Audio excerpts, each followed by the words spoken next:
बिस्मिल्लाहिर्रहमानिर्रहीम अस्सलाम वालेकुम। हमारे इस चैनल में आप सबका खुश आमदीद। पाकिस्तान बमुकाबला वेस्ट इंडीज तीसरा T20 मैच शुरू होने वाला है आज से कुछ देर बाद। दोस्तों, वेस्ट इंडीज के खिलाफ पाकिस्तान का यह तीसरा मैच काफी ज्यादा अहमियत के हामिल है और इस वीडियो में हम आपको बताएंगे कि आप ये मैच आसानी से किस तरह से देख सकते हैं, वो भी बिना किसी झंझनाहट के और बिना किसी परेशानी के। दोस्तों, सबसे पहले आपने इस वीडियो को लाइक करना है, चैनल को सब्सक्राइब करना है, नीचे कॉमेंट बॉक्स में अपने राय का इजहार जरूर देना है। दोस्तों, आप सबसे पहले फेसबुक पर या सुपर वीपीएन आप डाउनलोड कर ले। उसके बाद वो कनेक्ट करने के बाद आप यूट्यूब पर जाइए, वहां पर वेस्ट इंडीज क्रिकेट लिखिए, वहां पर आपको HD में यूट्यूब पर मिल जाएगा। फेसबुक पर जब आप लाइव स्ट्रीम देखते हैं तो वहां पर अक्सर औकात ये स्ट्रीम वाले काफी ज्यादा बकचोदी करते हैं। सॉरी फॉर हमारे ऐसे घटिया अल्फाज के लिए लेकिन ये लोग पेजेस वाले काफी ज्यादा अवाम के दिलों के साथ खेलते हैं। लेकिन वेस्ट इंडीज क्रिकेट पर जाने के बाद आपको लाइव मैच वहां पर मिल जाएगा। सबसे पहले आपने एक करना है कि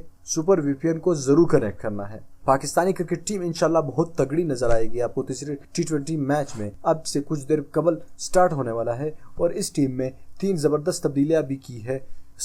उस्मान कादिर को जगह मिल पाया है, इसके अलावा सरफराज अहमद को जगह मिल पाया है और एक नए डेब्यूटेंट खिलाड़ी को भी जगह मिला है इस टीम में। ये काफी ज्यादा तगड़ी टीम बन गई है और इंशाल्लाह पाकिस्तानी क्रिकेट टीम ये टूर्नामेंट जीत जाएगा। दोस्तों, इस वीडियो को लाजमी लाइक कीजिएगा, चैनल को सब्सक्राइब कीजिएगा और आपने सुपर वीपीएन कनेक्ट करके फिर वेस्ट इंडीज क्रिकेट सर्च करना है यूट्यूब पर, वहां से आपको लाइव स्ट्रीम मैच मिल जाएगा। दोस्तों, इस वीडियो को लाजमी लाइक कीजिएगा, चैनल को सब्सक्राइब कीजिएगा, नीचे कमेंट बॉक्स में अपने राय का इजहार जरूर दीजिएगा। अल्लाह हाफ़िज़।